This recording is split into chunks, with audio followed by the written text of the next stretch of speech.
Okay, Victoria, that bill seeks to, let me put it, supervision, coordination, and monitoring of non-governmental organizations for two purposes. One, transparent management, transparency, and accountability. So if you have said we don't want the bill, how can we achieve accountability? Okay, it will be... You might decide to go around and answer all the questions, all the things raised by Mr. Ajulo and Mr. Benson. Yeah, I'll start with the last question you asked. I don't think it's logical to assume that just passing this bill will entrench accountability automatically into the non-governmental sector. Accountability is a process itself, and organizations, including donor partners, have frameworks and processes that they have put in place to ensure that that accountability is achieved. Let me give you an example.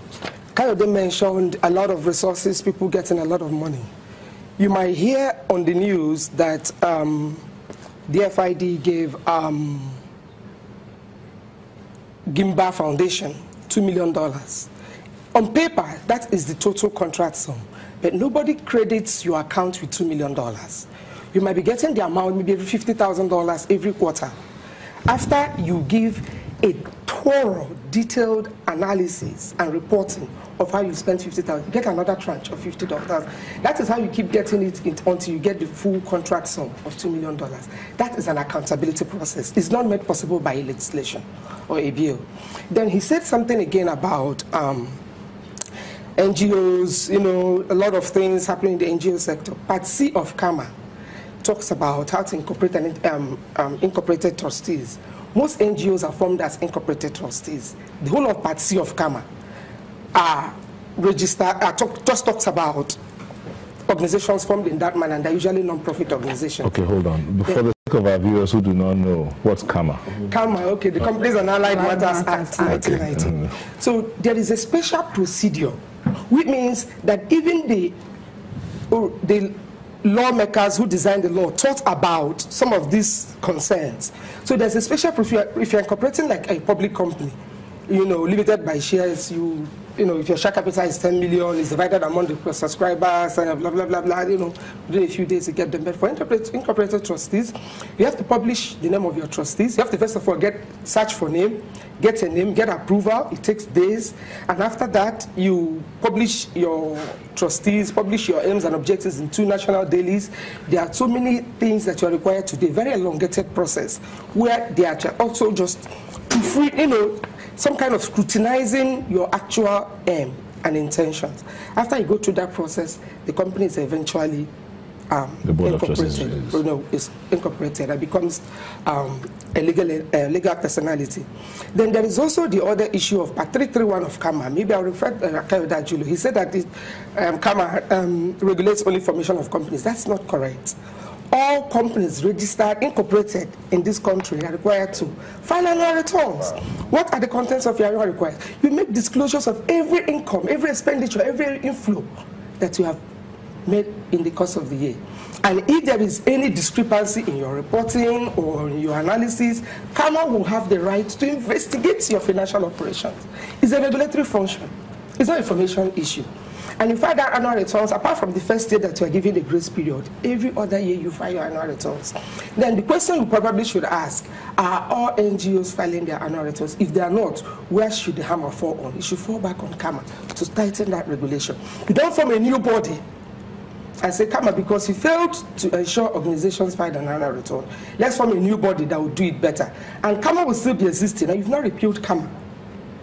Then there is also another issue that I raised at the public hearing, where they were talking about registration and licensing of companies. I think I like the part that said it doesn't agree with it. Licensing means something different from registration. When you say having a vehicle license, it's a temporary authorization, temporary permission to do something for a period. In that same deal, he said companies shall be registered. You have perpetual succession and a common sale. Perpetual registration talks about legal personality, and you assume that status in perpetuity unless you don't fulfill certain conditions. In the same law, they put all of them and jumble them together and put them under it. That is why I told you that if you look at some of the objectives of that law, it is not really in spirit with some of the things that you have said by, you know, they have said orally. So, but we are going to go by what is written on that legislative framework. A lot of things, and that another issue he talked about, the bill doesn't affect human rights organizations. I don't think that is correct. The only organizations that were excluded by that bill are organizations formed by states or group of states involved in research, welfare, and all of that. So it means any other organization, I think given defined organization, the definition sector, involved in charitable operations. Churches are involved in charitable operations. Okay. Trade unions are involved in charitable operations. And it is also not correct to assume that NGOs are all involved in charitable operations. There are so many that are involved in governance, some are involved in Spaces for Change. Our primary work is really research. Majority of the work we do is research. So that we're non-profit doesn't mean that we're importing things or, you know, we're not involved in those operations. So there are so many things that I think there's a lot of information that needs to go out there. And the due diligence measures that a lot of donors impose on organizations, the due diligence requirements are so strict that most of them are even going to be stricter than regulations proposed by even this bill. So I think that is also part of the concern NGOs are worried about. Like, this is the end of the year. If you go through a lot of organizations, if you have up to 4 donors, September, October, November, December is a tough period. You spend all your time doing paperwork and doing compliance issues. So with this additional bill, people are just like thinking about how crazy it's going to be. If it's a big organization, they can afford to have just one officer to be in charge of compliance, going to all of these agencies, dealing with all of these restrictions. Mm-hmm. But if you're a small NGO, of which most of the NGOs that will fall, this hammer will fall on a Nigerian owned organizations. They can't afford to have like a compliance officer, so they're the ones that this hammer would disproportionately fall on them. Okay, this bill, I'm sure the proponents of it, they have seen or have heard stories of how some NGOs or civil society organizations have taken funds from donor agencies, and at the end of the day, those things that they said they wanted to use the money for were not done. He mentioned something earlier about us having a huge gap in infrastructure, and we need donor agencies to come help us. So if, for instance, I run an NGO and I've been given some money and I didn't deliver, that means it could, you know, bungle the chances of other people or other agencies or NGOs from getting the same, you know, donations. Tell me about some of those agencies too, or NGOs that, yes, they have fallen short of, you know, doing exactly what they say they wanted to do. Do you know the funniest part? In answering this question, the funniest answer to that question is that all the scams I'm aware of that has to do with development funding involved government agencies. We had the story of NACA, for instance, how the AIDS money and everything that happened to it.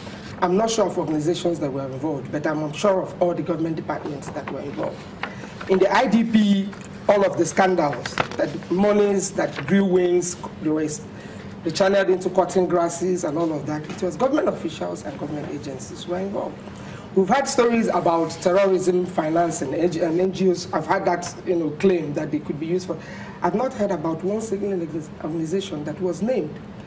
There has been a lot of probes around the... So are you saying there's not one NGO? There is not one that I'm aware of. And if the government has that information, they would have made it public by now. So the ones that are public, in the public domain, involved either government departments or government officials. So that is to tell you that probably this corruption and accountability needs to be retargeted to the proper channels. So the other issue that also people need to understand, development funding, NGOs, maybe we need to also look at the data. Development funding, the percentage that goes to non-governmental organizations is just like a drop in the ocean compared to what goes to government departments. So you might see, last week I was driving through the Ministry of Health in Alausa, the Lagos State Ministry of Health. I saw many trucks parked in front of the ministry, and they were trucks donated by the Ford Foundation to a Lagos Ministry of Health. But probably you won't see NGOs that have such branded vehicles donated by the same foundation. So the chunk of the development funding, if the intent of the government is to see that development funding is well managed, the chunk of the funding is not going to NGOs. It's going to different government departments, and that is probably where we need maybe more targeted regulation. But I think the man from National Planning Commission made a very wonderful submission at the public hearing. He said, he quoted the law that set up the National Ministry of Planning. And he talked about the range of things that they do, how they go about developing development plans for the country and setting development priorities and ensuring that donors comply with Nigeria's own national development plans. So they have a list of all the donors, how much they have put in, how many people they are working in, and every international development partner that is working in this country, that they have their record of investment, personnel, everything there, and that is what this bill is setting out to do. So the question is there any need, like I just told you, the CAMA is actually doing part of that. Is there any need to just replicate agencies for the sake of just, or are we talking about a targeted regulation of the sector? So these are two issues that would really like those that are in favor of the bill to look at maybe a little bit more critically.